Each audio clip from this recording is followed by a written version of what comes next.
Hi, good evening. All right, let's see if my sound checks and all of those things went all right and double checking stuff. I'm excited and I'm a little bit nervous because today is the first time I am streaming live on YouTube, and I'm hoping that you guys can hear me.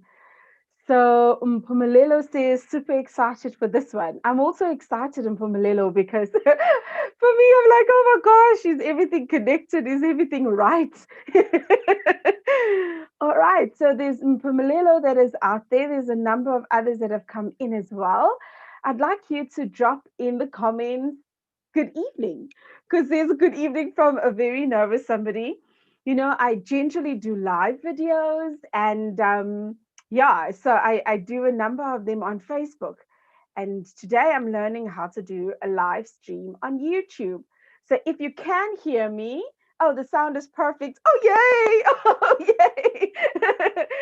Excellent. Then I see there's Sina also that is joined. I'm so glad you can hear me. Just as long as you don't see the beads of perspiration flowing down. Hi, Jenna. Good evening. I'm excited to join the live streaming this evening. So, Murungwa, thank you so much for coming through as well. So, guys, I'm not going to feel too silly after all. Okay. So, what I did, I prepared for this evening, and I'm going to do something slightly different. I promise that the next time I will do it like, because I know how the technical stuff is now working, right? So I'll do it exactly as intended. So, a very good evening. I'm not going to babble too much, but I want to share with you we are live, we are streaming, but this evening we're going to do this particular session slightly different. Last week, Thursday, exactly to the hour, at 8 o'clock, I did a session very similar to what we're going to be doing this evening. So I wanted to make sure that I am on point and I'm fine with technicality. So what we're going to do is this part of the session is live. We're going to go through a recorded session of running the numbers using the deal analysis spreadsheet. All right.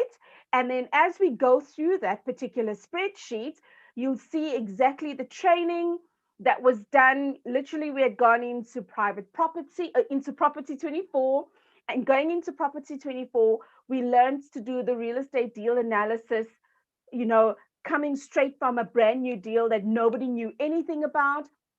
And what I did was I tapped into the community that connected, and I asked them, give me the names of the areas. And there was a couple of things that we learned. So we eventually got into the training. So I hope you guys don't mind. We are going to switch over very, very shortly into the recorded session. However, I am here. Any questions that I do see coming up through into the comments, I promise it's either going to be answered by the recording, or alternatively, the moment the training is done, I'm going to switch back through to the live with me and you interacting, and I will read out the questions. So I have got one request from you this evening. Is that okay with you? Drop in the comments that it's okay, because I want this to be as interactive as possible. Where you actually see certain things in the training that you click with, and there's questions that I do ask, I really would love that you participate, because I am still here nonetheless, right? So this is what I'm going to ask from you. When you've got a question, type the question in the comments. However, could you start off your question with the word question and then put your question in there? Okay. Because then when we do that, then at least I know I can see that everything is sharp, sharp. Okay. Awesome stuff. Thank you so much, Mpumelelo, Murungwa. I love it this evening. Like, oh my gosh, I feel like a child that was in a candy store, doing my first stream and all those lovely things. Okay, cool. So let me do this. Let me switch over through to the recording. Just remember, I'm still here. Afterwards, we can ask as many questions as possible. Let's engage. And I so look forward to sharing with you. I look forward to serving you as best as I can. And then I will see you guys shortly in a moment. Okay, cool stuff. So here we go. Here is to the first of many live streams. The next one, I promise everything we're going to do together. Perfect stuff. Welcome to tonight. Tonight is all about running numbers, and I'm really, really excited and energized for that. We don't have anyone in the group right now that says, Jen, use my deal. So, what I'm going to do is, I want anyone in the group to give me a name of an area. While you're thinking of the name of the area that you are interested in investing in, that's the name of the area I'm looking for. Where your point of interest is in investing, right? Drop the name of that area. What we're then going to do is going to go on to property 24. Because when we go on to property 24, that's when we start looking at what does the deal look like. So we're going to start this like really from basics. And this is what always gets me excited. Anyway, like if we can really start it from basics. Once I get a name of an area, I'm going to switch over. I'm going to go into a small little block on the top, left or right hand corner, whichever side it's going to pop up on. And we're going to go straight into looking at what is on the internet. And we'll be able to then move from the internet over to the deal calculator as I explain everything through. I'm not going to go into like detail by depth or depth by detail, but enough detail for you to actually understand why we consider certain numbers and why we don't. So going back into Facebook, who was the first one? Okay. Uh, yeah, Nosy. I'm going to hit you with Nosy. Nosy says Hillbrow in Johannesburg Central for me. Kia Mahitsa says Midrand. Someone says Brakpan, and Anthea says Brakpan, Kempton Park, Morningside, Durban. Because Nosy had gone first, we're going to go into Hillbrow. Will that be okay with you guys? Any area, Jen, even township. Guys, Tando, like area doesn't even intimidate me. We'll just jump into all sorts of. Actually, let's do the township this evening. Let's do the township this evening because there's two things that I had learned from students of mine last week. There's a lot of people that are interested in the back rooms, okay? And there's other people that are interested in RDP houses. And what happens is some people are not too sure whether we should make a move or not. So here's my 5-cent piece on RDP houses. Not all RDP houses are made equal. I first want to make that statement, right? And what do I mean by not all RDP houses are made equal? Not every RDP house can be sold. You have to find out if that particular RDP house can be sold. One, you're going to find a lot of RDP houses saying that this is a cash deal. And 9 out of 10 times they are selling a government property for cash. So at the end of the day, you if you don't do your research, you end up losing along the way. The second component, what I have learned, there is an attorney that I worked with a very, very long time ago. Her name is Shona, and she's at TLT Attorneys. They in Cresta in Johannesburg, right? And what I do know is that when she spoke about RDP houses, she always used to encourage my students that I had at that time, first contact me to find out from the database if this RDP house is for sale. So you may want to look for TLT, like the letter T, the letter L, the letter T attorneys, and then find out from them, and I'm not too sure how many other attorneys do this. She was the only reference point that I have for RDP houses. So be careful of RDP houses. The second thing before we jump onto property 24, I'm going to share with you about the way deals are framed around township living. A lot of the times there's always the reference of I'm a back room. I'm learning. I have to be a little bit savvy, okay? Can't be left behind. And with I'm a back room, there's a lot of people that build, but they build without approved plans. So, guys, that's something else to be careful about. One, if you go in and you find that this particular deal says, things are halfway built, there's potential, good for potential, please ask for approved plans. The building approved, the municipal building approved plans, to make sure that that extra rooms that was put onto the property was actually done in the correct manner and it has been approved. Because this is what will happen. You go through and you decide you're going to buy this using a bond, because we always want to use other people's money, and the bank is other people's money, right? And when you go through using other people's money, which is the bank will come and then they'll say, but the structures was not part of the approved plans, right? So you need to break that down for you to continue with this particular purchase, and you don't want to have that happen. So guys, I trust that those 2 pointers assist you. And here is a pro tip that is from an experience point of view, that was a little bit of an aina close to home. Guys, I always want to hit you with proper real life experience and not just textbook stuff, right? So the very first answer about RDP was textbook, because I learned it secondhand. The second one I learned from the classroom, I applied in real life. And so I never made that mistake. But the third one was very interesting. So here's a pro tip.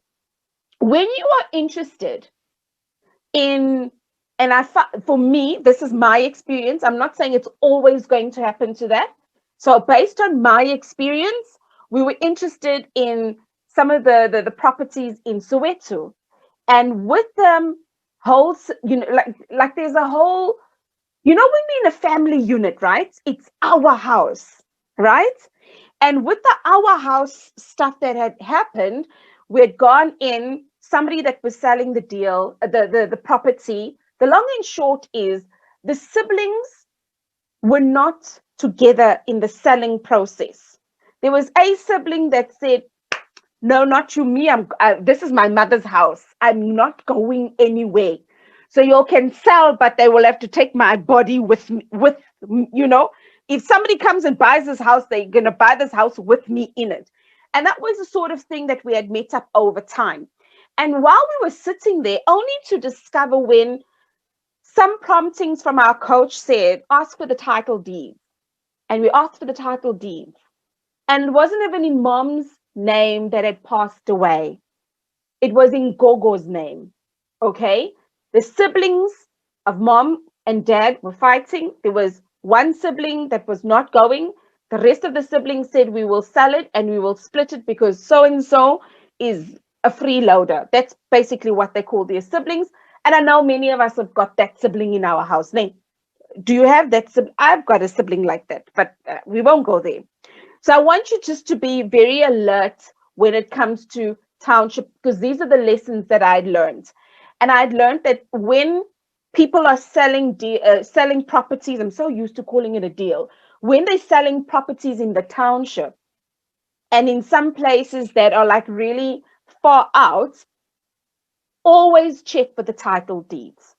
It is something that I promise you will hold you in good stead. One day I wish to be a fly on the wall when this encounter happens with you and you say, hey, Jen, I've got a story.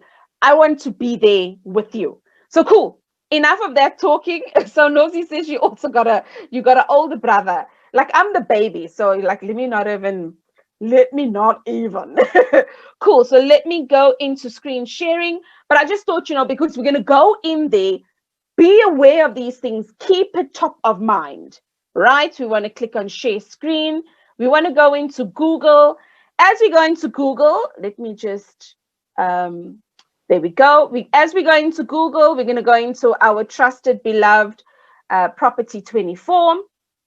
As we go into Property 24, yeah, there we go. Showing my places that I've been Googling. Let's go into Tembisa. Tembisa. No, not that Tembisa. There was a this Tembisa.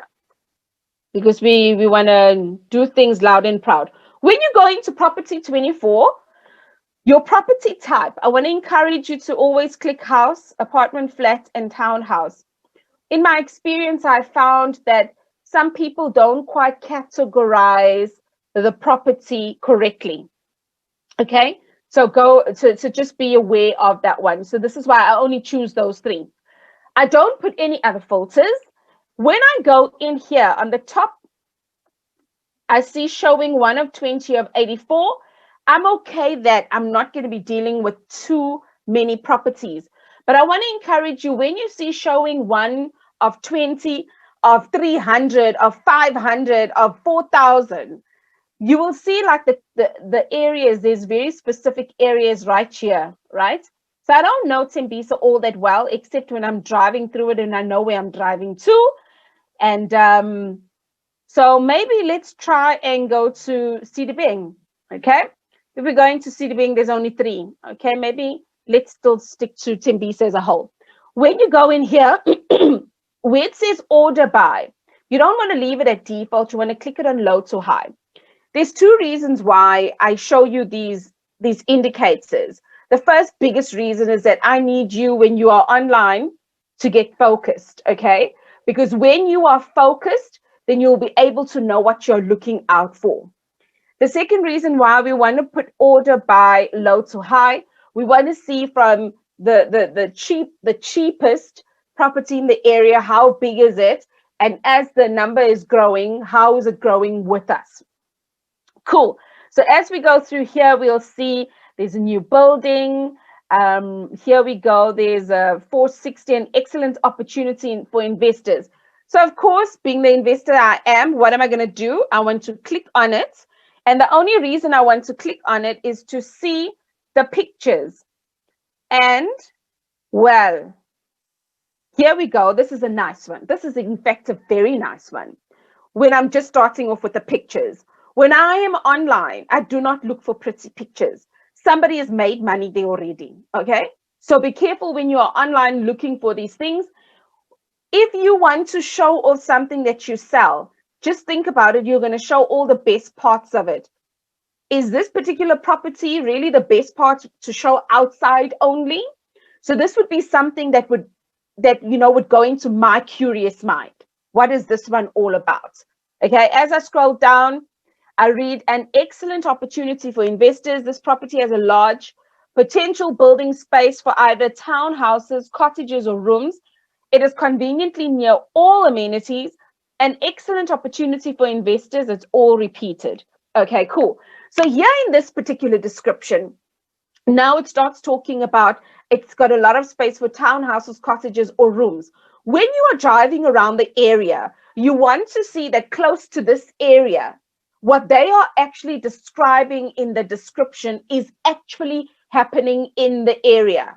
Because you want to know that where you are building, you're going to have a conversation with the town planner to see, well, is this something that is going to go, could I build on here with, in terms of townhouses, cottages or room? Remember that I'm a back room. So you may want to consider, okay, maybe I don't want to go the townhouses route. I may want to go, I'm a back room. I may want to go cottage, right? For those of you that are interested, maybe you look at, this is also just by the way, because I am here, you want to maybe look at a place called Tough, okay? With Tough, they help with investing opportunities, or they invest for financing. They assist with financing for investing opportunities. But specifically for my back room, there is another place called Umastandi, and they also assist particularly in entrepreneurs in the township. That's just a side one for those of you that may be interested in this space. So now going back here, I then want to say in here, we want to then see what will this look like. So there's not really much cost that is going on in this particular advert. So let me just see if I go back to results and I can find anything else that is interesting. 2-room. I still got low to high, 2-bedroom house. There's a 7-bedroom house for 550. There's a 2-bedroom house for 460. Okay. Now I'm interested to see, let's see if there's any sort of, nope, not anything here. See, see, when you're selling something, you start showing a lot of pictures, but that's okay. I'm going to try one or two more to see if I could find. Cool, this is interesting, hey? 7-bedroom house for 550. And this one is 2-bedroom for 600, 2-bedroom for 620. That one has already got an offer. You see, this property offers 4-room house with 2 outside rooms and a big space. Why is the initial description 2-room? So maybe this may not be the best place for us to actually start off with the numbers this evening, but it was a good lesson nonetheless, I would reckon. Let's see if we can go into another area. I remember somebody saying just now is Kempton Park. Kempton Park, Gauteng. I've got my 3 areas selected. I click on search. Do you remember just now I said showing 1 of 20 of 2,744? It's no, 2,774. I'm counting like somebody we know. Anyway, let's see if in these areas, I don't know also again a lot of these areas. Let's go to Kempton Park Central. That's about the only like area I know in Kempton Park. For those of you that may know, this is where TJ and I got our first deals. Our first deal that opened up many other deals, because that particular property real estate agent was actually somebody that had quite a few insolvent properties on their book. So here, 235, I don't really mind. I want to go from low to high. And then I want to see 220. 1-bedroom flat 220, 1-bedroom flat 220. So there's quite a few. So in the same building, there's also 1-bedroom for 240. There's another one's going for 240. So in this particular space, you can actually see that I know this one. This one is not, it's not Kemptonian. I know this particular block of flats there. This one is reduced to 280. That is also a very interesting one. So let's see if we just click on in any one of these in the beginning where this picture was. In West Street, do we see anything inside? Okay, all right. It's looking like could be something we're interested in. It's a bachelor flat. There we go. It's got a couple of amenities and things like that. So what we want to then do is quickly jump into why we actually here. So I've opened up the deal calculator. So we'll just work off that particular Kempton Park deal. Guys, if I'm going fast at any point, please drop it in the comments below. If you've got any questions in the meantime, drop it in the comments. I just want to go through a few things so that at least I can lay the foundation and we can see where we're going. You know, in this deal calculator, you'll find that where it is highlighted where I am right now, I actually say these are the input fields. Everywhere where you see green is where you type in information. Where you see white on this particular calculator, that is where the calculation is, right?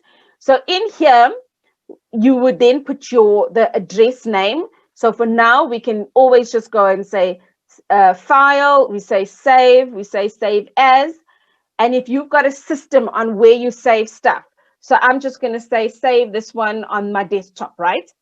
And then I will say the template, and I would say online training example. This would be an address. So the reason I put that there, obviously, is because I then know, hey, by the way, when I'm online, I want to know, oopsie, and then I say save. Okay, still in there, and I say save. So it's saved directly onto my PC. Once it's saved, then at least I know whenever I'm working on a saved version of this calculator, then my original version is not messed up. Okay. So we then looked into that particular property. It had said it is 220,000. Am I being like somebody again that we all know, love and adore? Okay. So 220,000. So your purchase price is the price that they're putting on the market. They want to see how much will this particular property go for. And in there we had seen 220 right down up until 280, 275. We've even seen the 281 that said it was reduced to 280. Okay. So that would be your purchase price. There's something called your bond, your loan to value. Your bond, meaning I've called the bank, I've gone through the whole approach of asking the bank for money, and the bank says to me, the loan that you are asking for, we can give you to the value of X amount. Is it an 80%, 90%, 100% loan to value? Now, the general rule of thumb from where I'm sitting, I usually work with an 80% loan to value, and I do this for two reasons. The investors that I have come across in this almost 4 years, most of my investors will say 100% loan to value, or this is going to be cash, or whatever the case is. However, it doesn't always turn out that way, because the loan to value from the bank can actually be negotiated. And some people don't know that. So they just go ahead and end up, taking what the bank can give them and top up the rest. The second part is where somebody was thinking they could afford, to 100%, maybe the area or the complex that dictates certain rules to the bank.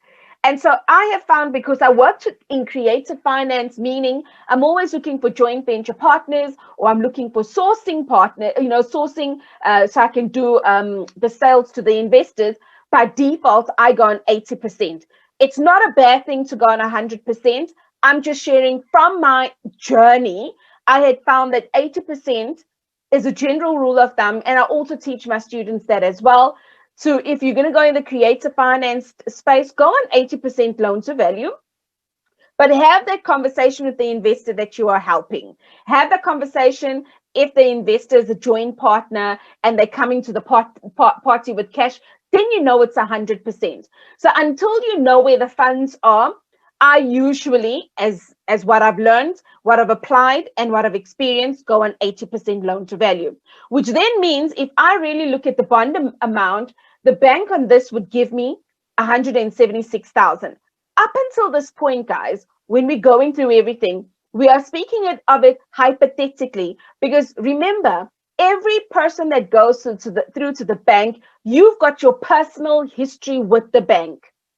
You've got your personal history, or you could be saying, you know what, I've got equity to start off my deal, meaning you're sitting on money or you're sleeping on money. So your house is paid off to a certain extent.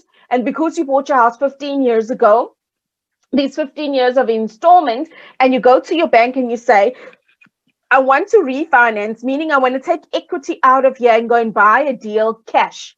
You're not going to be looking at the loan to value as 80%, because this is now a cash deal. You're not going to have the bond application, because at the end of the day, there's your bond fees and your transfer fees, which is part of your closing costs that you need to have, which is what we're going to unpack now in a moment. So I just want you to really understand why we always ask these small, finer details. How are you going to finance? What are you thinking of financing and things like that? Earlier, we were talking about, I'm a back room, Umastandi. I'm doing a right here, guys. Ne? Maybe they'll be able to assist you to how far. I want you to keep these things in mind.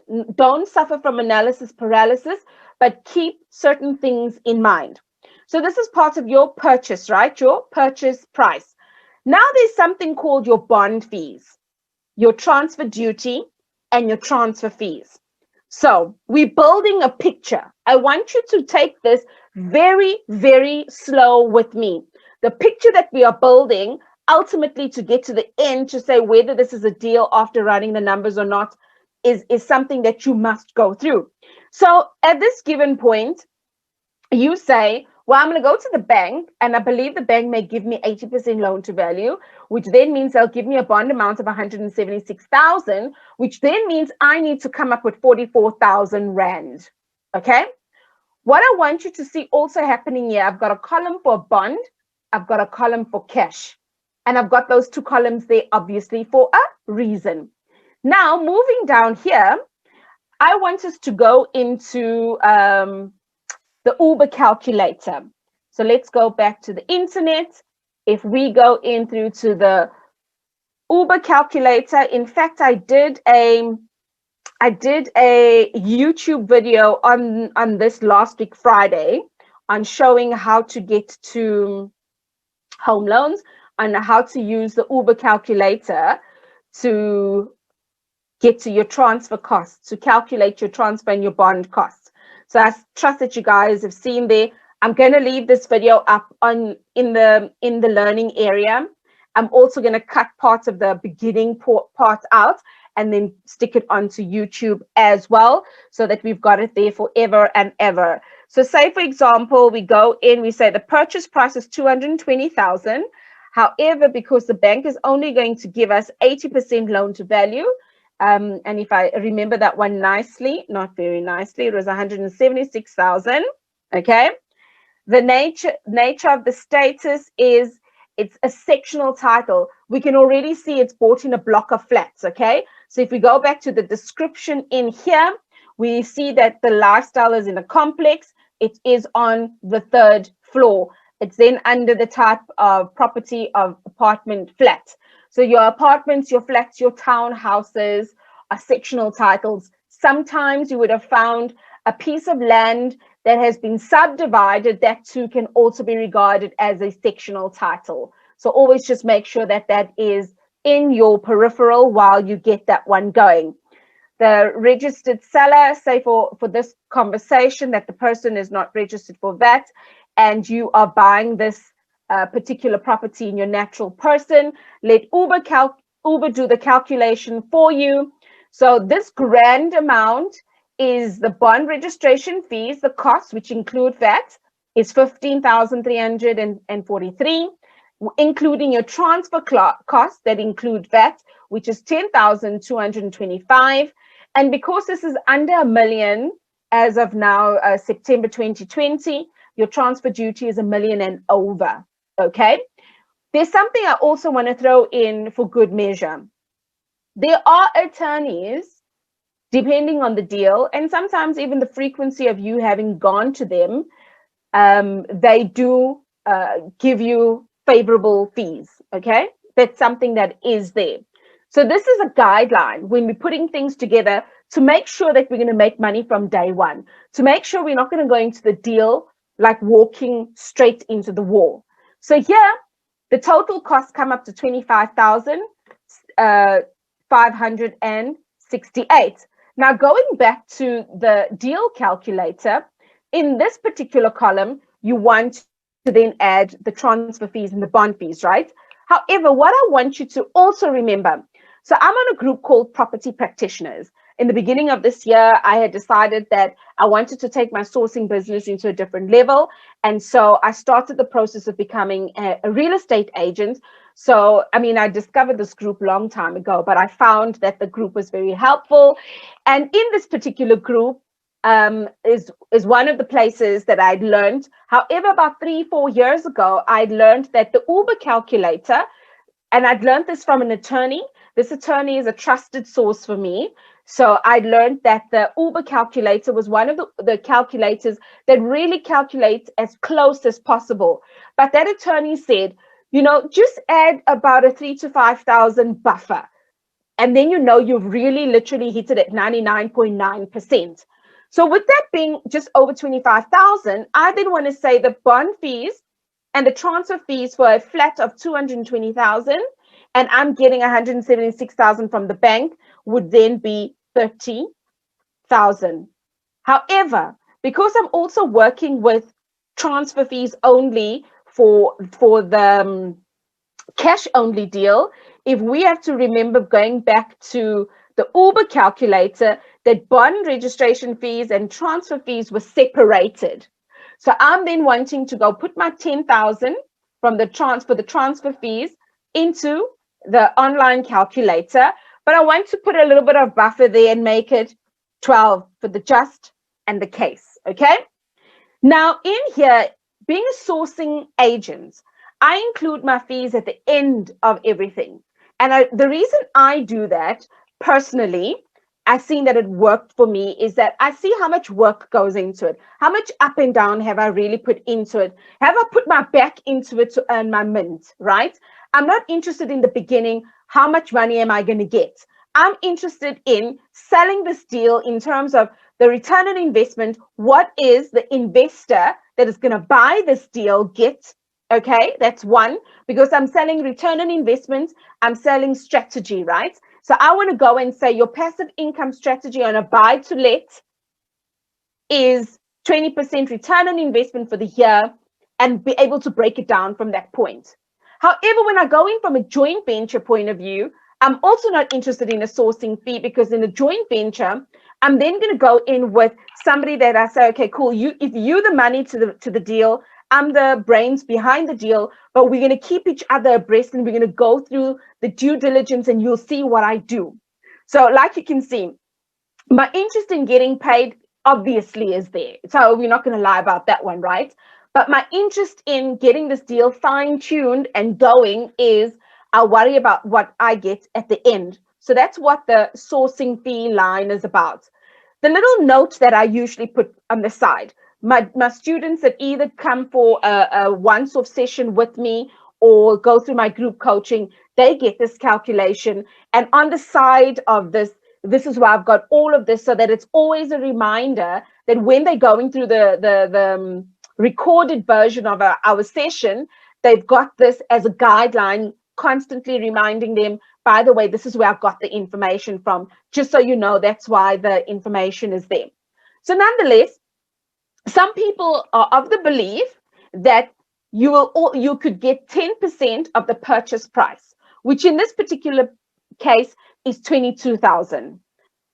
I'm not really game for that sort of calculation. And it's just a personal thing, right?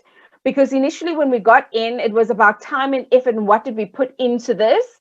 And sometimes these deals that are much smaller fall into one's lap fast enough for us not to hog it and charge somebody 22,000 for the deal.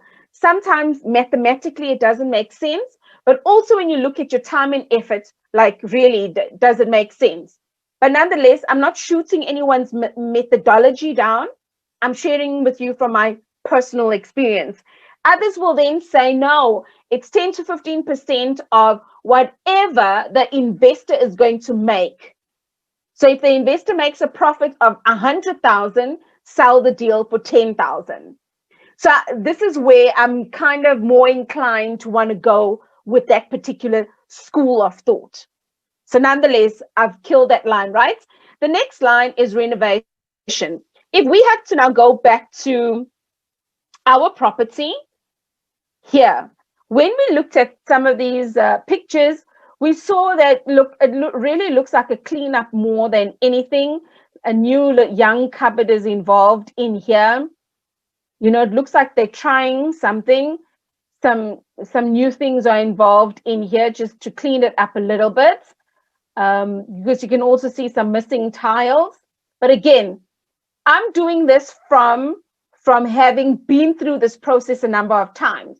I'm not saying to you that this is how you figure out your renovation costs. Okay, so here's the disclaimer.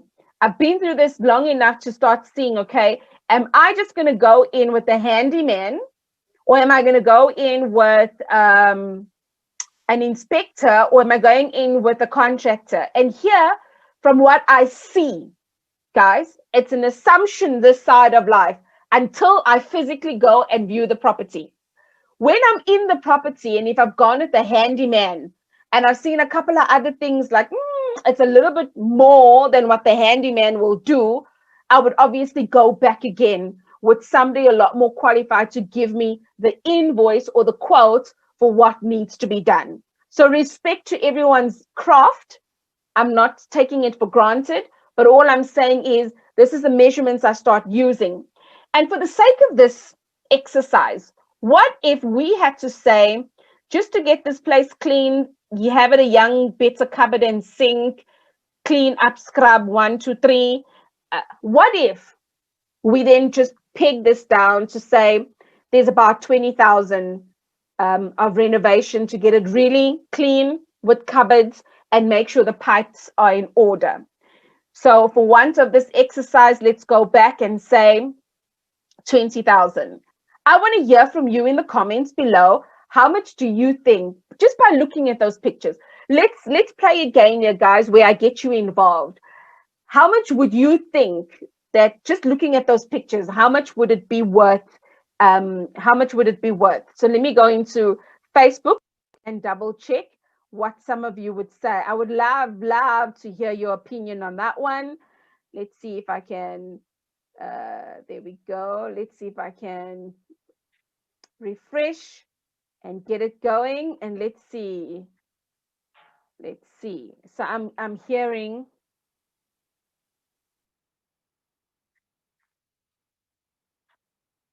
let's see who would say what comment or how much.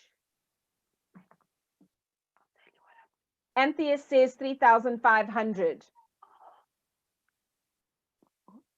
Let's hear some guesstimations.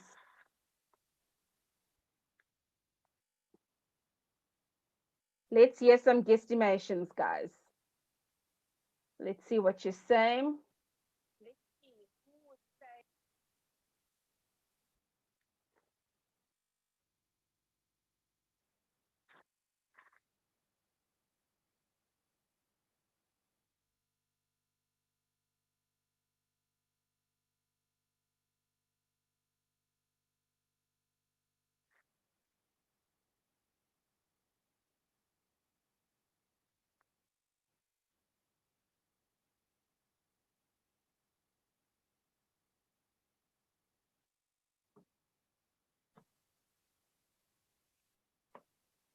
Cool. Am I seeing any other numbers? Did anyone try? Cool. Mohammed says 50,000. Oh, Anthea meant 35,000. Okay. Looks like a total makeover there, 30,000 maybe. So maybe let's go down a bit, right? One of the questions was, will we get the spreadsheet at the end of the session? So I'm inclined to want to empower people. I have no issues in giving a spreadsheet, but my challenge around giving the spreadsheet is that if there's not sufficient education, it will get you frustrated. I don't want you frustrated. So as a business, I have decided that if you do a one-on-one session with me and we're going through a deal, or whichever property coaching session you do with me, you could get this as long as I've gone through the sheet with you. And then the second layer is everyone that goes through any of my coaching, the group coaching, whether it is for the short program or for the longer mentoring program, by default get this, because they get the three-layered approach of the training that goes behind this, and then they get the spreadsheet, because then you walk away empowered and you walk away having tried, because that's what we do on the coaching call. So I trust you guys don't mind that one at all. What I can say, though, Mohammed, and for anyone else that is interested, you see spring 2020 in the description above. I decided, well, we're in spring and I'm always wanting to do something more for my community and even more for my students. So that spring 2020 is a discount to something. So if you stay until the end, you may know how much is the discount and what it applies to and when it will apply. So I trust that that will answer your question. Cool. So in here, it comes for renovation amounts, right? So 25,000 to 40, 30 to 50. So let's flip a coin and say 30,000, because at average, there's quite a few people that are sitting between 20 and 50,000. And I reckon 35,000 could work, right? So then let's go back into the deal calculator and 30, yeah, 35,000. Actually, let's leave it at 20,000, just for control. Okay. So now we always want to find out if there's outstanding levies.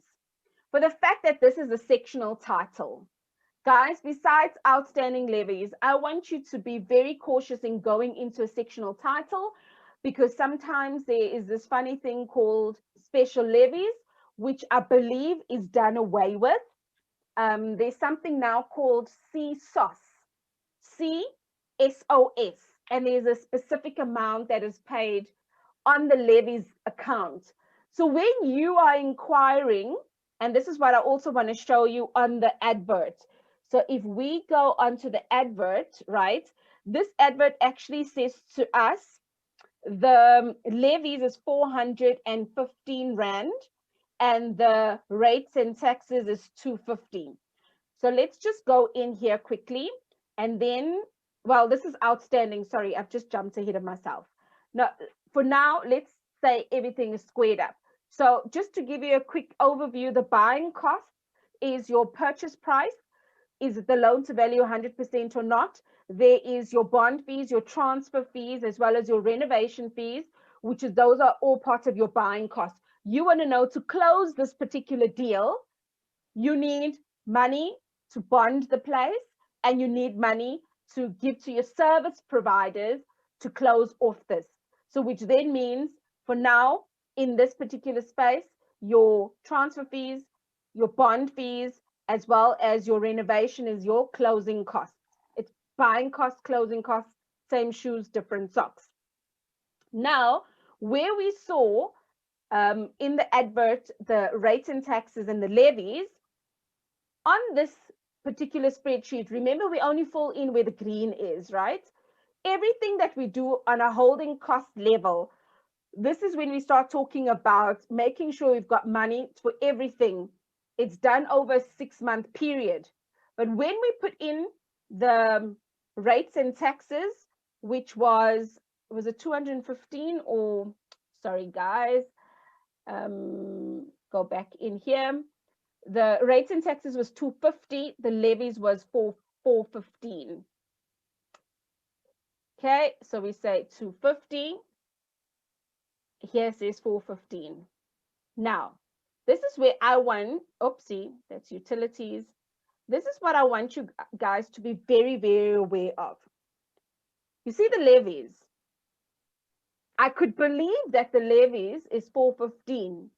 However, when you ask for the levies account, there's all these other goeders, these line items that nobody talks to you about. Be careful of those. That one is one stage in my life, bit me in funny places, and I had to bear the brunt of this, but this was before education, right? Now, when somebody says the levies is 415, ask to see the levies account, because the CSOS thing I was just talking about now is part of the levies bill. Sometimes the electricity is part of the levies bill. Sometimes you'll find that you are paying for your parking space. Sometimes your parking space is not even a carport, it's just a white line. And because it's a block of flats that you're in, the number of your flats shows that this is number 4. This is number 4's parking spot. So you're paying 15 Rand for that. Sometimes in a block of flats, depending on how big, with paying for that parking fee, right? You want to know, if you're paying for a parking fee, which is your parking bay, because sometimes you'll be paying for something that you don't even own. So be careful of this 415, because I'm worrying about this one right now. From a utilities point of view, when we go back to the advert itself, it doesn't actually show us anything about the utilities. So that's the bedrooms, it's the external features, that's a parking underground I was talking about. So there's the building. What is your other features? What is your points of interest? That's the directions and stuff that you're going in. Okay, cool. So now it doesn't give you at any given point an indication of whether it's prepaid, not prepaid. So you want to ask the real estate agent, is this prepaid or is this postpaid? Okay. Oopsie. So in here, we're going to leave the utilities blank because it's something that we don't know. In insurance, my insurance friend said to me, always consider insurance something like this. For every bar, for every 1 million, it's 500 Rand. So which then means for every 500,000, it should be 250 Rand. And now we on a little less than 250,000. So I'm wanting to go that technical and say 125 Rand. So this is your insurance that you want to know is factored in from the beginning.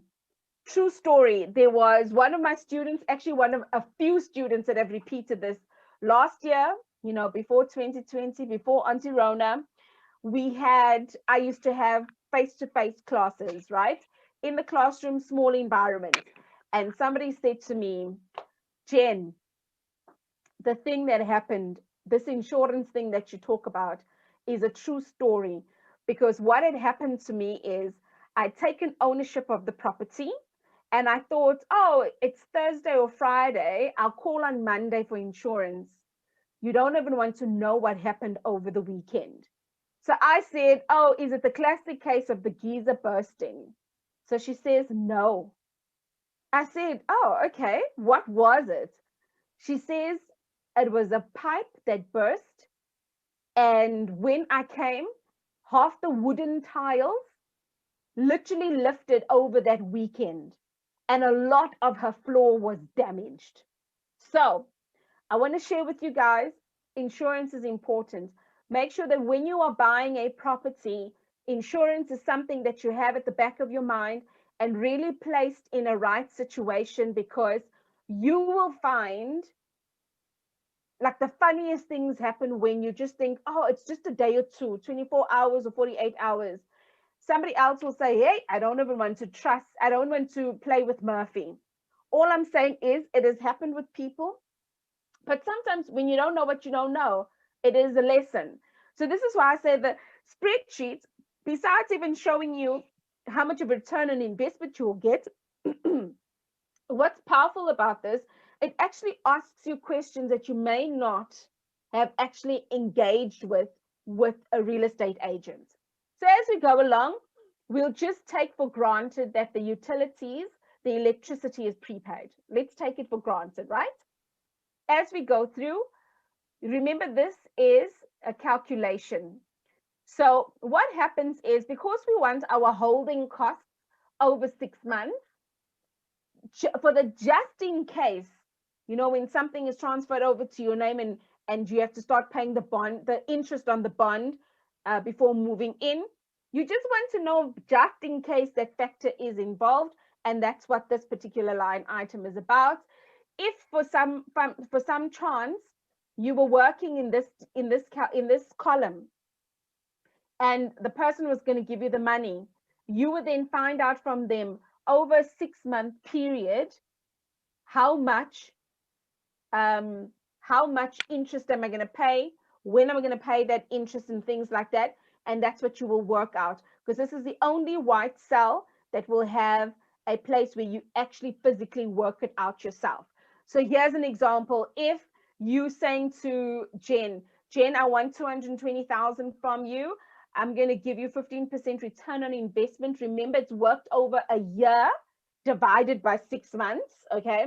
And I'm going to give you the capital plus the interest at the end of the loan agreement term. And this is how I get the money. That's where you will work out that factor.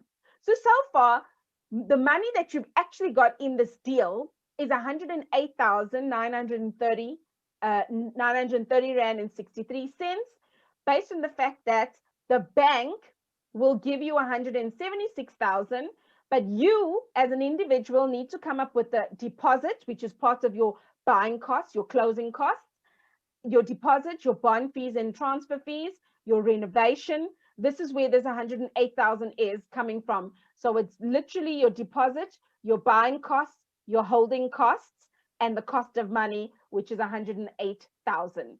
That's the money coming out of your pocket so far for this particular deal.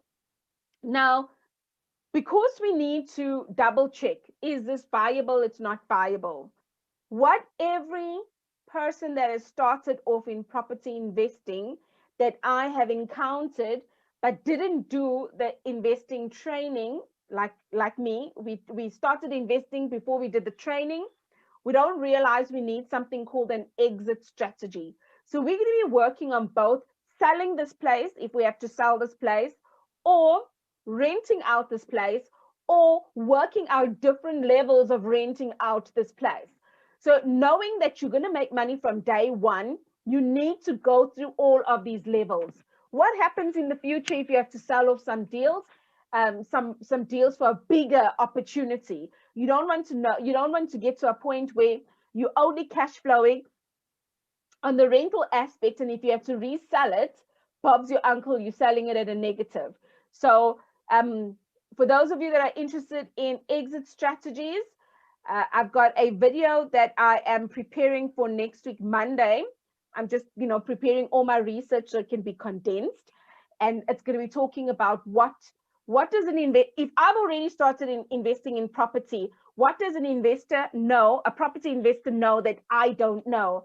And I'm going to be focusing a lot on exit strategies, why it's important because of, selling or whatever, you may need to go through. So nonetheless, if you have to resell this place, you may want to get a property practitioner. And for hypothetical example, this person is 5% commission. I just want to drink water quickly.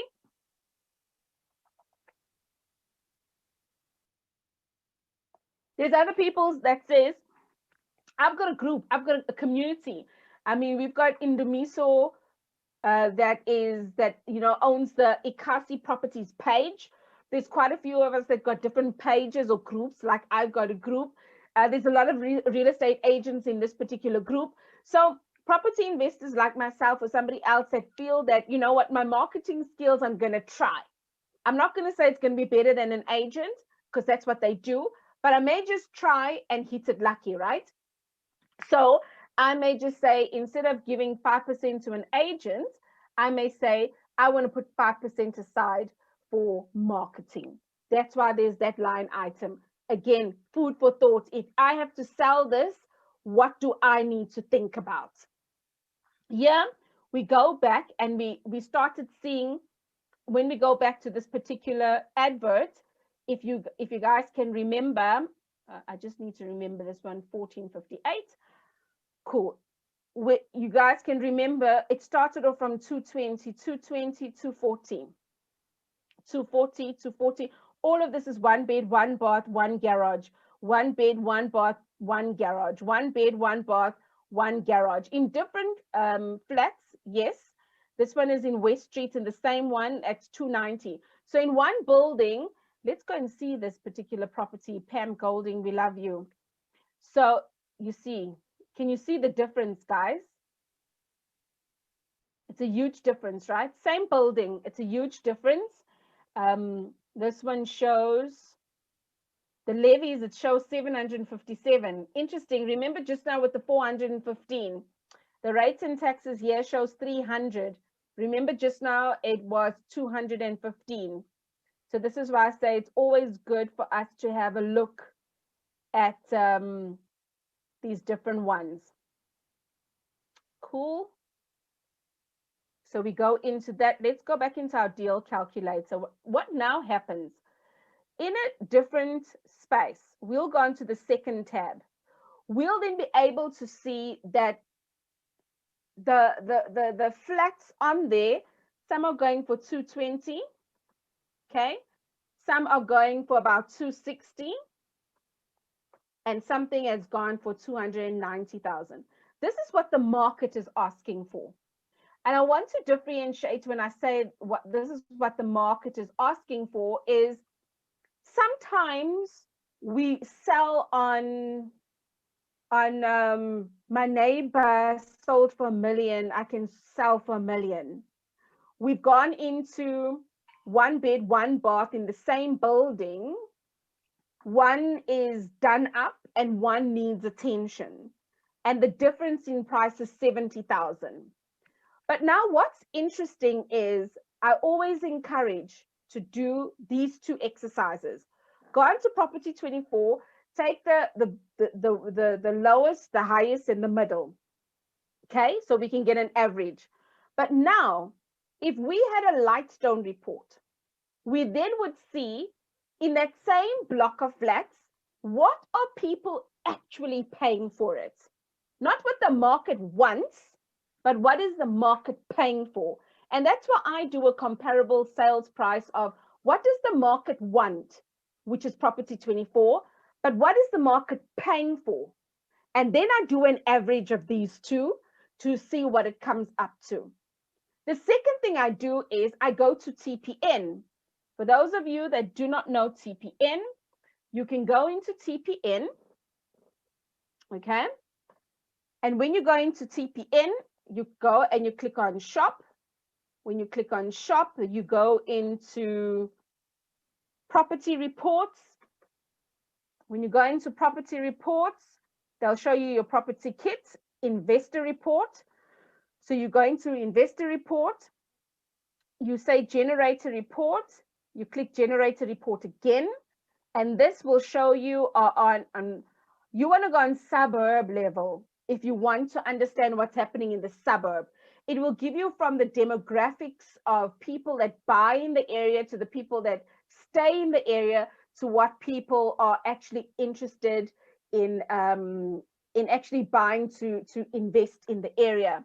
Another report that you could actually go into is the property report, because this property report kit, you'll say view details. There is one that is on complex level.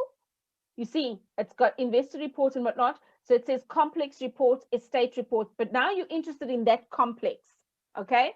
When you go into, you can view a sample of a complex report, for example. When you go into here, then it gives you that refined detail. Like it will tell you the property information, the comparable sales, the area demographics, the area price, the area rentals. It gives you that information to start saying, you know what, while I'm busy negotiating and digging into what people are paying, I want to see what the market is asking for and what people are actually paying. Because sometimes what the market is asking for is a lot more than what people are actually willing to buy. So I want you to keep that in mind. So we'll just say, hypothetically, we've gotten 3 comparables, and let's say then it's 260,000. So if I buy this property for 220,000, if I want to go in like a property investor would, you want to go in and out of the deal quick if it's a flip, but you also want to know that if something has to go wrong, what does it look like? Now, in this 2-bed, in this 1-bed, 1-bath, we already know on a flip level, this is an epic fail because I've lost money. You want to then say, okay, by renting, if I want to know what's going on in terms of rent in this particular area, I want to go back to property 24. And instead of saying for sale, I want to go look for rent for 1-bed, 1-bath, and know what does that actually look like in this world, right? When I look like what that looks like in this world, I've got my low to high, 1 of 20, 1-bedroom. See, there we go. Wonderful. It's right in the same block, right? That's 2,500. There's 2,900. Let's see if we can find the same block quickly. Can we find the same block? No. So let's go back into our report. What you want to look for is, again, a comparable. Here, if it was an extensive amount of flats that had a varying price in that same building, you will want to put the 3 different amounts that is there to find out what is an estimate. Again, you want to play with the market to see what's happening. So say, for example, here we've got our 1-bed, our 1-bath. The value is 2,500. There's only 1 unit. So I'm going to collect my rent of 2,500 Rand. That 2,500 Rand is going to, so you see this calculator, this is the beauty of it. All of these things have already now been worked out based on the fact that I've already populated information on the top of the spreadsheet. So here, if we want to, I want to say, I actually almost spoke as per normal. We're not in the most normal circumstances right now, right? We are at an interest rate that is 7%. Go back in history and find out, do homework. When last has interest rate been 7%? Okay. So you want to know on 7%, you're going to be paying 1,364,000.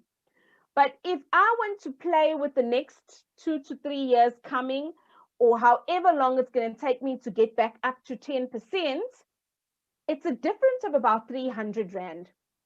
Each time, will this extra amount that you're paying on your bond break the bank on your side? I always ask, what is the worst case scenario? What is the best case scenario? The worst case scenario now is 1.7, because I'm rounding that amount, that bond amount off. And I'm saying the worst case scenario is 1,370. So let's still go with 10%. That always gives me comfort. Actually, no, let me not be so naughty. Let's go with where we are. The rates and taxes, is it really 250? I'm now questioning it because I've seen a done up property. The utilities, we don't know whether it's prepaid or postpaid. The levies is 415. It's taken information from there. The insurance we got is there. It looks like we're cash flowing. However, when the truth of the matter really surfaces, what property investors do from the beginning, they incorporate a management fee from the beginning. Why? Because as they are growing their portfolio, if they decide I'm looking after my house, number one, which means the management fee goes to me, or it goes into a kitty. I'm looking after property number 2, number 3, number 4. Hey guys, now I'm on number 5. It's becoming a bit much. I need a property manager. Now what happens? You're going to start compromising your profits for somebody else to look after your property. Or on the other hand, you squeezed for time and you still pocket your profits and you've got more problems. So you have to start thinking, what do I weigh up from the beginning? Most times the property management fee, I always say, work it out in about 10%. And here's the reason why. People will vary, or rather, property management companies will vary from 9% up to 15%, because for every little percent that they add, or point of a percent that they add, they're adding another service that they are charging you for. So have a conversation of what service are they charging you for. A void is a vacancy. If you don't have anyone in this particular flat, are you putting money away for a rainy day? Is 5% enough? Is 8% enough? Sometimes others even say 10%. Is that truly enough? Because just think about it. Going on 10% after 10 months of your tenant being there, having paid every month, you would have had one full payment for that particular month, because the rent is 2,500, right? So this is the way you have to look at it. And in terms of maintenance, does my place need a lick of paint? Does it need this? Does it need that? Or when something happens, do I have a kitty that I can go into so that I can get the money, right? And here we're already sitting on a negative. If we had gone in on a cash deal, our money would only be making 4.9%. Remember my second column here? It would be making 4.9%. Okay. And I can put 220,000 in the bank. Could I make that 4.9%? More than likely. I don't know. But remember, we've also worked off of, we didn't put utilities in here. We worked off levies that look a little bit not quite the numbers it should be, and things like that. And so, ladies and gents, that is the quick version of going through the deal calculator, the conversation that comes out of the deal calculator. If you are viewing a property with a real estate agent, you keep asking the real estate agent for information to populate in this deal calculator so that you actually know where you're going. Over time, you'll be able to fill out that information so quickly. And some of us that have been in this space for a very long time, we already know how to work out some things mentally. But I always say, I still want to go back to the calculator, put information together on the calculator so that I can take snapshots of it and put it into my deal proposal to see whether I'm going to look for a an investor to sell my deal, or am I going to go and look for an investor to joint venture with me? Isn't that alrighty? Technology. I almost messed that one up. Guys, I want to ask you, just before I answer, there's a couple of pointers that I've picked up from your questions that I think that will be a good thing to answer, right? So I want to find out from you, was that worth your time? And the way you're going to answer me is you're going to smash the like button. Then I'm going to interpret that that was worth your time.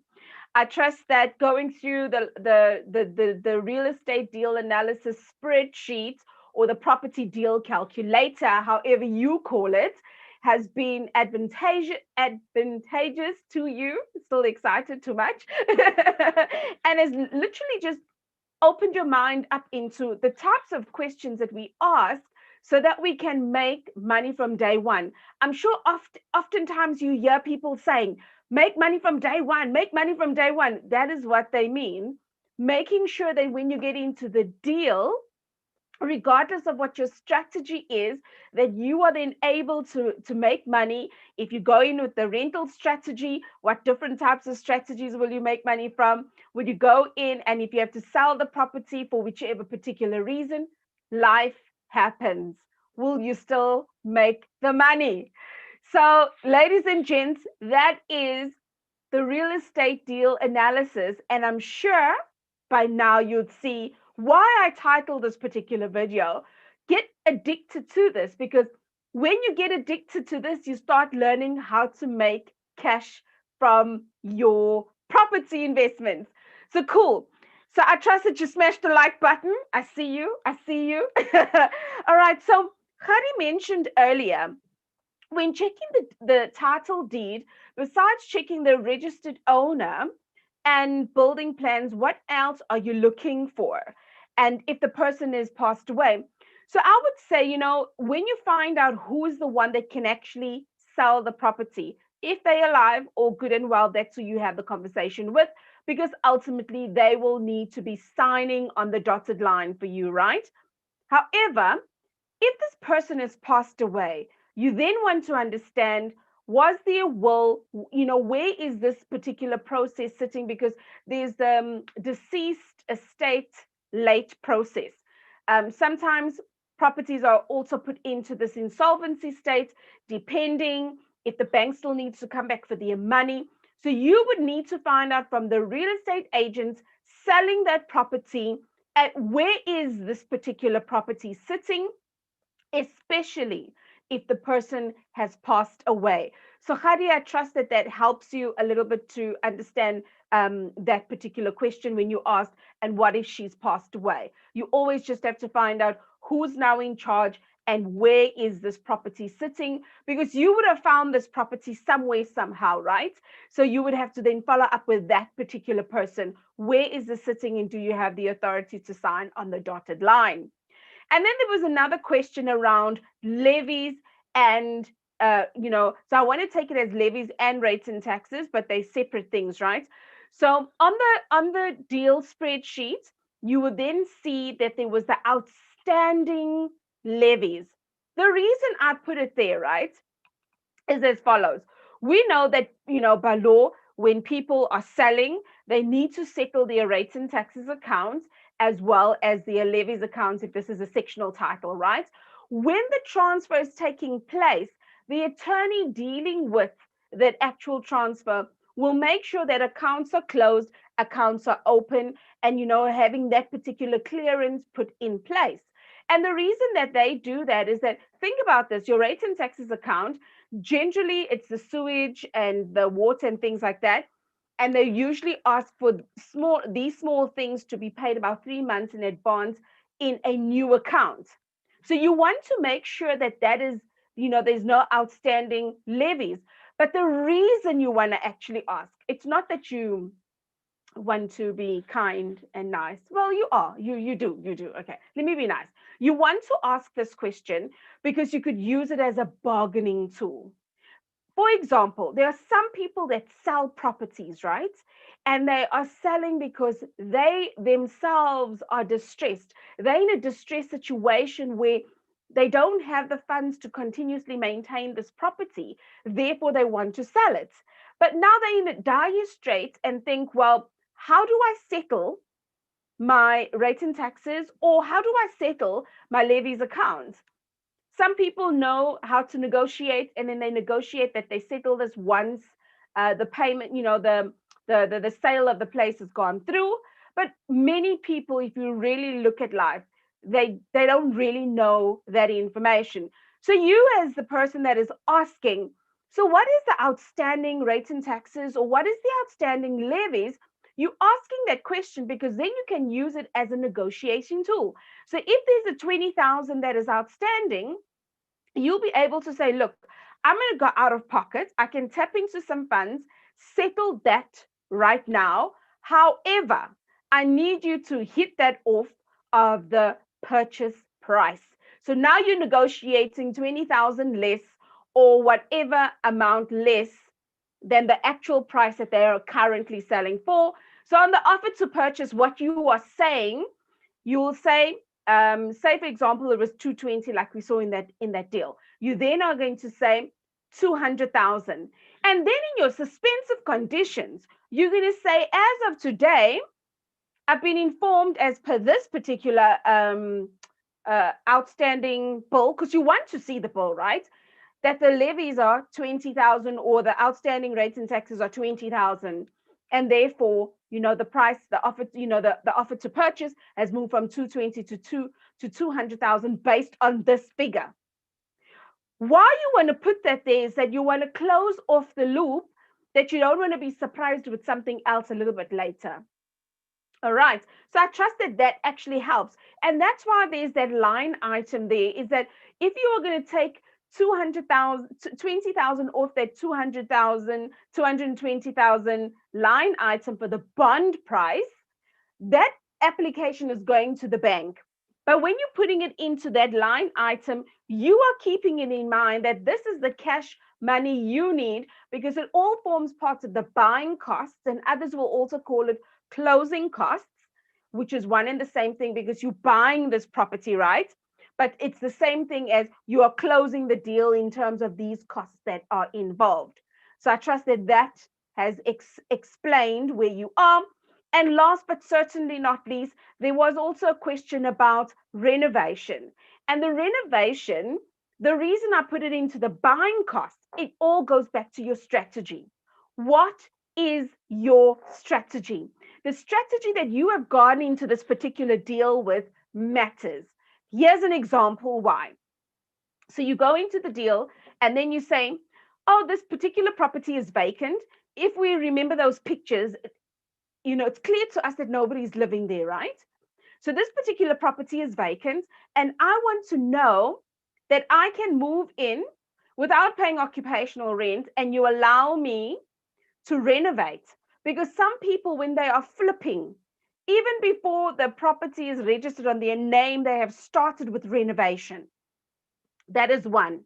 The second component is, if you say, okay, cool, I want to take occupation the moment this property is transferred onto my name, right? And my occupational rent will be X. However, what I would like is permission, and you're obviously going to write this all on the offer to purchase. It is important that anything that you negotiate has got a trail of writing, okay? So you're going to then say, I'm going to pay occupational rent. I'll be able to take occupation of this property straight away, and I'm going to start with renovations. Make it clear.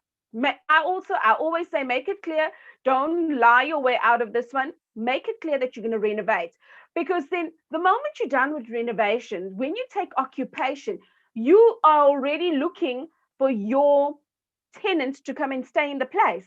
So your tenant is going to come through. They're going to be caught up in the emotion of this is newly renovated, da da da da da. And when they move in, they're going to start paying occupational rent. Do you see where I'm going to with the renovation? And this is why I say, It really depends on your strategy and what you want to get out of this to make it a winner for you. So, ladies and gents, I just written those pointers down there. So, I trust that that has been awesome. I'm so very excited. Many of you, more than 50% of you, have stayed until the end of this particular live stream. I'm so, like, my excitement is that this is a big milestone for me, and to give a lot of time onto putting things into YouTube. It really helps in terms of sharing and literally teaching people short, concise videos, things to think about. But it's also another avenue that has really given me the opportunity to share my heart and to share my journey, because I find that many times people sugarcoat the journey of property investing, and that's generally not the case. Sometimes some people will say, get into property investing and this is what's going to happen, la la la la la. And I'm not disputing that it will not happen, but I always just worry about the romantic picture people create. And as some of you did ask me in the questions, I love the questions that have come through. Please let me know in the questions, in the comments below, have I answered your questions? Okay. So you can type, yes, Jen, I'm satisfied. Okay. If I've answered your questions. And then there was a few that did ask me about spring 2020. For a moment, I almost forgot because I'm all about teaching, teaching, teaching, teaching. Sometimes I'm a bad salesperson. But for those of you that are interested in one-on-one coaching sessions with me, the coaching session is about you. What is it that you are after? I don't believe that I need to sell you 25 things to convince you into the package. What I do is I break it up into different components. So what I'll show you very, very quickly, if you don't mind, just maybe a 2-minute share. I will share with you. Okay, let me not get too nervous now, because now I'm going to, when the live stream has gone so nicely, then here I am starting to share things and then it goes funny. Technology will show you flames. Okay, cool. So what I'm going to do is just going to a screen share with you. And then my website, for those of you that may not know, is my name. I just took the Stafford part out there because that was a lot to remember. So you just go to genevieve-jack.com. For those of you that have not started your property investing journey, you can click on online courses, just as I've done. And you say, you know what, Jen, what you shared with me this evening is the bomb. You can then go on to here, and there's a free property investment course. There's over 3 hours of content. When you click on watch now, you'll then be able to see, anywhere here, you'll have the different topics. So whatever the topics are, if you say, no, I'm interested in wherever you want to jump in with this particular training, you are then able to do so, right? And you don't have to register or anything like that. So that is the free training. I always believe anyone that is interested in property investing, it's easy for me just to share with you all the lovely things in life, but I really want you to take time to go through that online course, right? The second thing is, for some of you that have asked me, but that session where you mentioned spring 2020, well, you'll go into the shop and it says running numbers for a property deal, which is exactly what we were doing today, right? When you go into this particular, it's usually 2997. COVID has taken us down to 997 because this is my way of giving back. And then I also say you click on add to cart. When you add to cart, then you are able to put spring 2020, so that at least that is clear for everybody. So if you put spring 2020, I've been testing to make sure that it's working for anyone that goes through them. I have got limited spaces, right? And that's when you will see the coupon that is applied. Once you've gone through that, you'll have all my details. And then you contact me and say, Jen, let's do this, baby. And for any of you that there's anything else that you are interested in, all the online courses are where online course is. So I think that's like the long and short of really what I wanted to share on that particular level from my website. So, ladies and gents, I want to see, is there, let me go into the questions. Is there no other questions for me? If there's no other questions for me, and if you happy, oh, I'm thrilled. And then we could then call this an evening. And I promise you, there is going to be more live streaming. Okay. I'm going to try and see how I can get some of the class time, maybe to about 40-45 minutes, because I know that it's information overload. And I trust that you've enjoyed this particular session. And let me know down in the comments, what other information or what other training would you be interested in? Okay. And before I close off, there are people that are interested in doing a fundamentals course. They say, yes, I acknowledge that you've got online training, but could we do it as a live training? So, what I am contemplating in doing is that I will run a what used to be my 1 day course. I'm going to run it then as the next 2 to 3 days at a certain time, at a certain hour. And I'll do this in the Zoom room for all of those that are interested. But I really just want to first see what is the interest in them so that I can make time to do that and serve you even better. So I think that's more than a mouthful, right? No more comments. I don't see any other comments coming through. Let me also check my phone over here. Okay. Wonderful. I see there is, what if you renovate, but then the deal falls through? Do you get reimbursed? So, Hari, make me understand, when you say, what if the deal falls through? What would you foresee something like that happening? Okay. Uh, Jen, could you talk a bit about analysis paralysis? I certainly can do that, Sina. I'm the epitome of analysis paralysis. Okay. Yes, Jen, I'm satisfied. Yes, Jen, I'm satisfied, especially about I'm a back room. Will be there. Will there be a recording of this session? Yes, Morongwa, this session I will leave it on YouTube. And, because this is, the whole aim of educating my audience in Facebook as well as YouTube.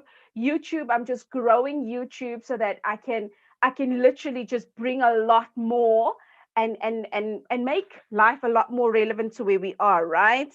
I'll be interested in the OTP because I realize that it's not one size fits all. You are absolutely right, Morongo. It's not one size fits all. Negotiating deal price. Cool. So then I've got my work set out for me. I promise that I will then set up live streaming events like this, and then you'll get the notification if you've come through from the emails or you've come through from Facebook or whichever way you've come through. I'm sure you're going to get the communication. But I think what is even better, if you smash on the subscribe button, then you'll get any notification of anything that I post. So now I want to go back to, what if what if you renovate, but then the deal falls through?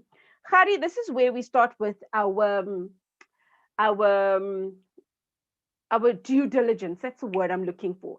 Due diligence is really just unpacking more about that particular property on what could possibly go wrong. In my time that I've been in property investing, I haven't gotten to a point where we started with renovating and things have gone south. But the question is valid. What would you then negotiate? Because to everything that you negotiate, think of what would your exit strategy be. Because there's always going to be an exit strategy. You must always think in that way of, what could my exit strategy be if I do X, Y, Z? Okay. So I want to hear from you. What do you think your exit strategy could be? Could you then ask the real estate agent, you know what, when you're selling this, now that I've renovated it, we push up the price. I want to know that from whatever you're selling, this is the amount of money am I going to get, and you put it on paper. Could that be an option for you? Could that work a little bit for you? Sina, in terms of analysis paralysis, you know, a lot of the times analysis paralysis comes from fear. It comes from never having journeyed through a particular journey. Okay. I have, at one stage in my life, analysis paralysis, if you looked it up in the dictionary, you would have found this face there. And for me, I've just said to myself, if I've got all that I needed in place and I've done my research for as far as possible, and now I'm asking a lot of redundant questions. These questions am I asking, are they creating fear in me? And this fear, is it overruling the numbers that I was going through? Because remember, you're not going to do, I say remember, please forgive me. I for some reason, I always talk about remember. We're not going to always just make the first, an offer the first time we see a property. We're going to do the market research, meaning we're going to see what's happening in the area. Then we're going to do our due diligence. We're going to go on to somewhere like TPN, like I showed you in the actual training. You'll go into TPN to get your investor reports. You'll go into TPN to get your property valuation report. It's the best 60 Rand that you will spend for doing analysis on an area, right? And also think of this, TPN, the data is changing monthly. Why? Because there's active people in these areas that are putting the information into the database. So it is what's actually happening and not somebody's idea of, this sounds nice. It's the actual events that are happening in the area. So oftentimes we get into analysis or paralysis based on fear. We're not trusting our skill. Then I'm going to say where you got the skill from. Do you do you trust the source? And if the source is your coach, go back to your coach to find out, hey, you know what, the guan, show me, help me, direct me. And that's what I often do with my students, depending on the programs that they go through. Or sometimes it's just a student I know that has gone to do a 2-day course somewhere else. They're looking for a coach where they're wanting to connect, and then they end up coming through to me. But now, if I'm comfortable that they've got some sort of foundation, I'm happy to take them through the blueprint that I created, which is why I've, put all these online courses together to help you through the process, to keep going back. Let me listen to this lesson. Let me understand this more. Let me message my coach. I mean, up until this time when I'm sitting now, while I'm looking at the comments that are coming through, because I'm looking at the comments that are coming through on my phone, because I don't, part of me is like, even though I'm a techie, let me not mess with technology here. I'm looking and I'm asking myself, some of my students are sending me messages and I'm asking myself, I wonder what so and so is busy with. I wonder what so and so is busy with. So if you've got that relationship with your coach, do that so that you can actually work past analysis paralysis. So I trust that explanation, Sina, has helped you. Sina, you asked, why do you use 6 months for the holding costs? It's for the just and the case. Think of this, the timeline of getting this property onto your name. The nice, I want to call it the blue sky world, or if the world was picture perfect, it generally takes 10 to 12 weeks for the transfer to happen in your name. All right. So when you put it for a little longer, you are really just creating a bit of fat of, just in case COVID hits. Think about the people who had signed an offer to purchase in the beginning of March, right? And the process had started. And they got to a point where it was going into the deeds office, and boom, something that we've never encountered in our lifetime. The president says the country is on lockdown. You do not go outside, you do not go to the shops, you do not, and you wear and you, right? So now that was the end of March, right? So now you're going to count April, May, that's 2 months gone of unforeseen circumstances you had no control over, right? How many people signed an offer to purchase in the beginning of March? Now, when we went to level 3, right, and we were sitting on the 1st of June, different services were open, just parts of it. What happened to this backlog? So that's a good example for where we are right now, to say why we put holding costs for a little bit longer is to put in for the just and the case. That's what I call it, right? I always wondered why we'd say just in case. So I always think of the just in case. Here are 2 months we never considered that we would be globally on lockdown. The third month, it's the services are just opening and there's backlog like nobody's business. And if conventionally it takes 10 to 12 weeks, boom, 6 months. Do you see where we're sitting there? So I always say, remember to look at the timeline of purchasing a property. Because if you sign a property today in today's world, hypothetically speaking, right, we sign the property, an offer to purchase now. Everything is hundreds. How much backlog are they still not working through with the COVID stuff, right? That property may just be transferred into your name the beginning of next year. Because what we experienced, my husband and I, when we bought our farm, it was over the December period. Things went quiet. So now if I sign an offer to purchase today, if 10 to 12 weeks would take me into December, and December's usually go slow because people are going on leave, that's another month, and now there's COVID cases. I'm not saying that is going to happen. I'm saying that is why we put that particular time frame, because you just don't know what you don't know, right? So what if things work out that you say on occupy the moment it's transferred, I'm taking occupation, and your place, like this particular place that we saw, what if that's a 3-day job? Because sometimes the teams that actually fix up the property, they take their mattresses, blankets, everything, and they go and they camp at a site for 2 to 3 days, just so that the speed of work can be done. And then by the time the transfer has taken place, there's a tenant in and you are good to go. Does that help you somewhat? All right. So great suggestion. I'm trusting that. Okay, Khadi says great suggestion. Sina says, wow, Jen, I need a coach to guide me through the paralysis. We'll be contacting you. Sina, I'm here. You can inbox me in the description below. There's all my details that you need to know, and you are welcome to come through, and I'll be happy to serve you. So, guys, let me know. Are we good? Let's see. I think I've gotten everyone's stuff so far. I'm so excited. My very, very first live stream. Oh my gosh. And you guys have made it special because you stayed throughout. Sina says makes sense. Thank you. I'm so glad that I was able to assist you in that. Cool. So, ladies and gents, without much ado, I have taken 1 hour and 37 minutes of your time, but I'm trusting that through this process, through this encounter, that I've been able to like literally help you like see why I've called it learning real estate deal analysis can be addictive. Here's how you get hooked. This is the deal spreadsheet. You get hooked. Why? Because you know at the end of the day, when you're going into something, you've got some of your worst case scenarios taken care of.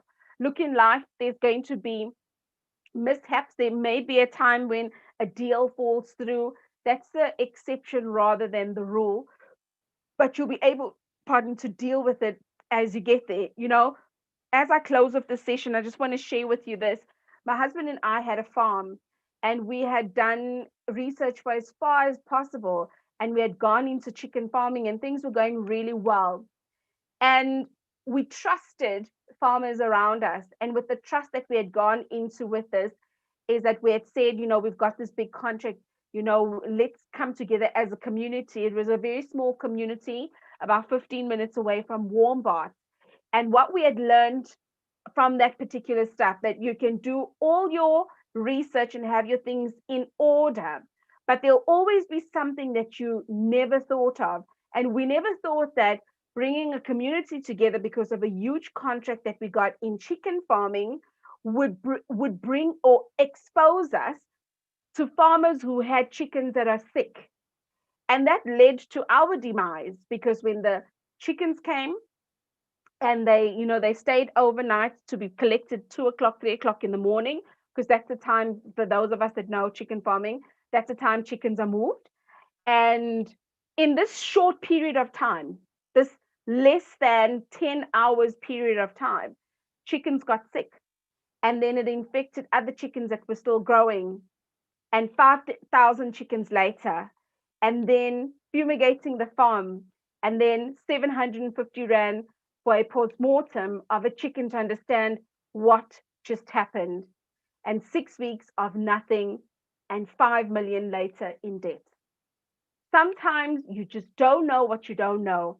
But I want to say in property, there's things like the real estate deal analysis calculator, this deal spreadsheet that helps us mitigate for as far as we can, so that if there is any problems that happen, it's minimal. All right. So I trust that that is in order. There we go. I think that is it. Makes sense. Perfect. So, ladies and gents, have a good one. Have a safe weekend. And I promise that the suggestions that I'd seen, I promise that we're going to do more live streams, no recorded ones involved as well. But maybe at a later stage, I could have a longer process and have a couple of other recorded stuff in place. I look forward to serving you soon. Tomorrow evening, there's a video that I'll be uploading, and that is a video of feedback from students that had gone through my group coaching program at the beginning of this of COVID. So we had started the coaching in April, and they give their feedback on how they experienced the coaching. So tomorrow is part 2. If you didn't see part 1, go and watch it. It was released last week Friday, and tomorrow part 2 will be there, because it was a lot of feedback, and those 3 students had a lot to say. Very dynamic individuals, people that I've just grown to love and adore. And guess what? I've not met any of them face to face, like in real life, yet. And yet we worked very, very closely. We were on WhatsApp, we were on phone calls, we were on Zoom. We had a private room where we all see each other. We may not physically touch each other. Well, that was prohibited. But yeah, so tomorrow that is there. So any of you are interested in group coaching, have a look at that. I want to encourage you to do as much research as possible before you decide to jump into anything when it comes to coaching, because coaching requires time and it requires commitment. And I look forward to serving anyone that is coming through that is willing and wanting to learn. So cool. That is me. Have a good one. Be blessed. Take good care.